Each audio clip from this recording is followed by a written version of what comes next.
टुन्नो चिड़िया अपने नन्हे से परिवार के साथ रहती थी।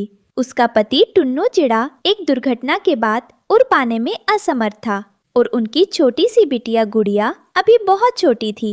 घर की पूरी जिम्मेदारी रानो के कंधों पर थी।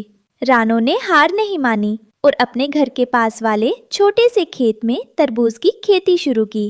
बस कुछ दिन और, अगर ये तरबूज अच्छे दाम में बिक गए तो टुन्नो की दवाई और गुड़िया के लिए नए पंख वाले झूला दोनों आ जाएंगे।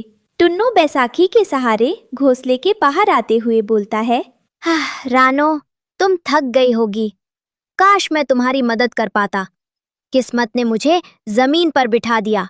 आप ऐसा मत कहिए, आप और गुड़िया मेरी ताकत हो। आप बस आराम करो, मैं देख लूंगी सब। माँ, देखो ये तरबूज कितना बड़ा हो गया है। क्या हम इसे बेचकर ढेर सारे दाने लाएंगे? हाँ मेरी लाडो, बहुत सारे। पास के ही एक सूखे पेड़ पर कालू कौवा और उसकी पत्नी गोरी कौवी रहते थे। वे दोनों बेहद आलसी और लालची थे। देख रही हो गोरी, उस रानो के खेत में तो हीरों जैसे चमकते तरबूज उगे हैं। पूरा जंगल उसी से खरीद रहा है। हाँ जी, और हम यहाँ सूखे फल खा रहे हैं। क्यों ना रात के अंधेरे में हम हाथ साफ कर लें? रानो बेचारी क्या ही कर लेगी, उसका पति तो वैसे भी चल नहीं पाता। सही कहा। आज रात रानो के खेत के सबसे बड़े तरबूज हमारे होंगे। रात के सन्नाटे में कालू और गोरी ने रानो के खेत पर धावा बोल दिया। उन्होंने न केवल तरबूज चुराए बल्कि आधे से ज्यादा फसल को अपनी चोंच से मार मार कर खराब कर दिया। सुबह जब रानो खेत पर पहुंची तो उसके पैरों तले जमीन निकल गई। नहीं, ये क्या हो गया? मेरे तरबूज, मेरी मेहनत, सब बर्बाद हो गया। अब मैं टुन्नू की दवाई कैसे लाऊंगी? गुड़िया को क्या खिलाऊंगी? वो खेत के बीच बैठकर फूट फूट कर रोने लगी। उसकी सिसकियां आसमान तक पहुंच रही थीं। तभी अचानक आसमान से एक सुनहरी रोशनी उतरी और रानो के सामने एक सुंदर लाल परी प्रकट हुई। मत रो रानो, मैंने तुम्हारी मेहनत और तुम्हारा दर्द देखा है। जो दूसरों का हक मारते हैं उनका अंत बुरा होता है।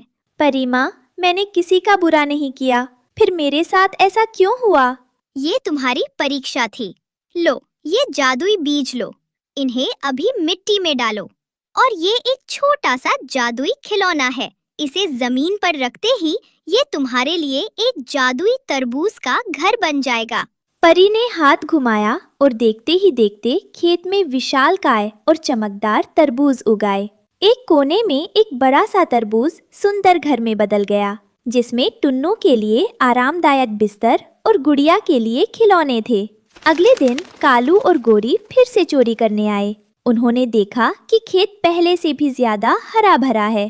कालू, देखो, ये तरबूज तो सोने की तरह चमक रहे हैं। चलो जल्दी से इन्हें उठा लेते हैं। जैसे ही कालू ने एक तरबूज को छुआ, वो तरबूज अचानक फट गया और उसमें से चिपचिपा काला कीचड़ निकला।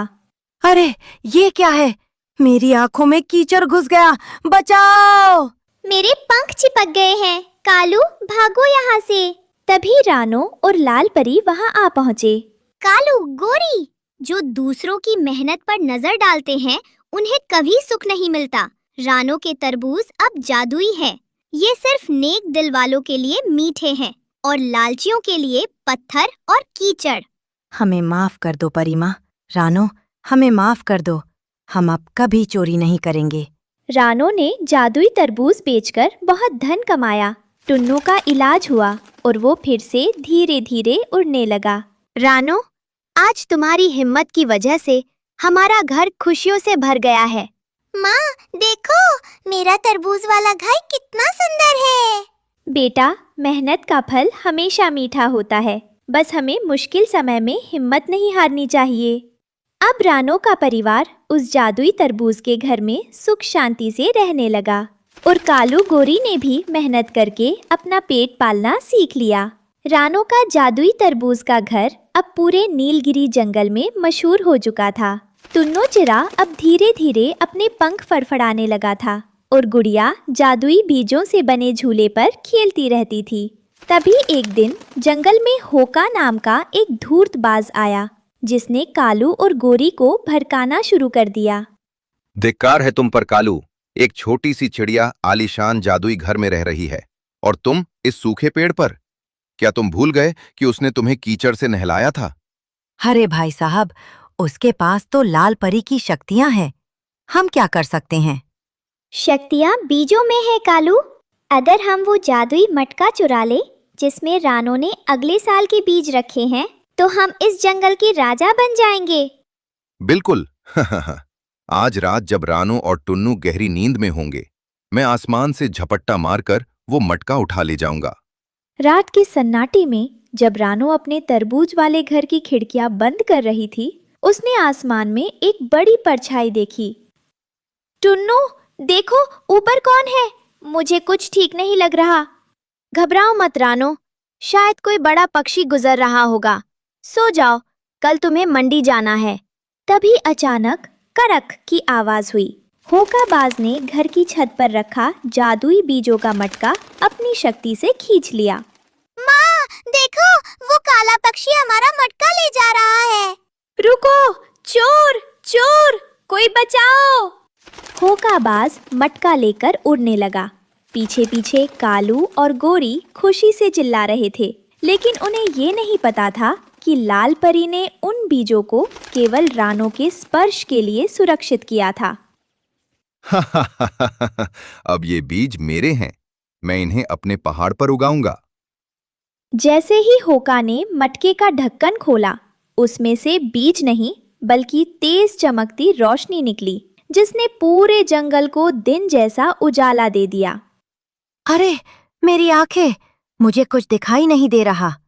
बचाओ, ये मटका तो भारी होता जा रहा है। मटका इतना भारी हो गया कि होकाबाज उसे संभाल नहीं पाया और वो सीधे नीचे गिर पड़ा। मटका टूटा नहीं, बल्कि जमीन पर गिरते ही वो एक बड़ी जादुई जेल में बदल गया, जिसमें होका, कालू और गोरी तीनों कैद हो गए। सुबह होते ही सारा जंगल वहां इकट्ठा हो गया। रानो और टुन्नू भी वहां पहुंचे। कालू भाई, गोरी बहन, आखिर कब तक? मैंने तो सोचा था कि तुम सुधर गए हो। हमें माफ कर दो रानो, इस बाज ने हमें लालच दिया था। हमें इस कैद से निकालो, दम घुट रहा है। रानो, इन सबको सजा मिलनी चाहिए। इन्होंने फिर से चोरी की है। परी माँ, गुस्सा छोड़िए। जंगल में नफरत बढ़ेगी तो हम सब दुखी रहेंगे। इन्हें एक आखिरी मौका दीजिए, लेकिन एक शर्त पर। कैसी शर्त? ये तीनों अगले 1 महीने तक जंगल के हर उस पक्षी की मदद करेंगे जो बीमार है या उड़ नहीं सकता। जैसे टुन्नू की हालत थी, वैसे ही ये दूसरों की सेवा करेंगे। लाल परी ने अपनी छड़ी घुमाई और जेल गायब हो गई। कालू, गोरी और होकाबाज शर्म से झुक गए। रानो, मैंने बहुत पाप किए हैं, पर आज तुम्हारी दया ने मेरा दिल जीत लिया। मैं अब से इस जंगल का रक्षक बनूंगा, चोर नहीं। माँ, अब तो हमारे पास बहुत सारे दोस्त हो गए। हाँ गुड़िया, और सबसे बड़ी जादुई चीज तरबूज नहीं, बल्कि तुम्हारी माँ का दयालु दिल है। उस दिन के बाद रानो का जादुई खेत और भी फला फूला। अब कालू और गोरी चोरी नहीं करते थे, बल्कि रानो के खेत की रखवाली करते थे। जंगल में अब कोई